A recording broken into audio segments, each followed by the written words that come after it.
महाराष्ट्र माझा, प्रत्येक गावातून आणि प्रत्येक जिल्ह्यातून थेट तुमच्यापर्यंत।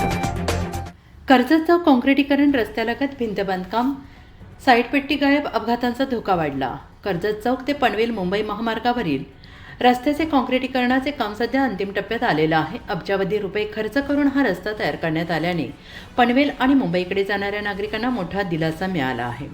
मात्र या नव्या रस्त्यालगत सुरू असलेल्या भिंत बांधकामामुळे नागरिकांमध्ये चिंतेचं वातावरण निर्माण झालं आहे। कर्जतहून काही अंतरावर वावरले अलीकडे पाली बस थांब्याच्या पुढे रस्त्यालगत असलेल्या एका धनिकाने अगदी रस्त्याला खेटून या दगडी भिंत उभारण्याचं काम सुरू केलं। या ठिकाणी साईडपट्टी तसेच पावसाच्या पाण्याच्या निचऱ्यासाठी कोणताही मार्ग ठेवलेला नाही। काँक्रीट रस्त्यामुळे वाहने भरधाव वेगाने धावत असल्याने आधीच अपघातांची शक्यता वाढली। त्यात साईडपट्टी नसल्या दुचाकीस्वारांना जीव मुठीत धरून प्रवास करावा लागतो आहे। जर समोरील बाजूस देखील अशाच प्रकारे भिंत उभारण्यात आली तर हा मार्ग अरुंद गल्लीतून जात असल्याचा भास निर्माण होईल।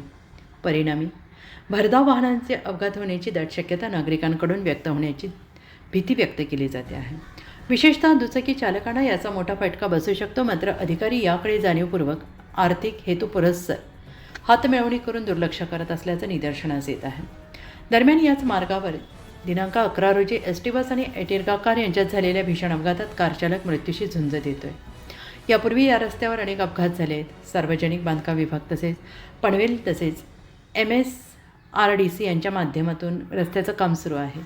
मात्र अनेक ठिकाणी दिशादर्शक फलक, रंगाचे पट्टे, गतिरोधक नसणे तसेच काही भागात निकृष्ट दर्जाचे काम आणि चढउतार यामुळे नागरिक हैराण झाले आहेत।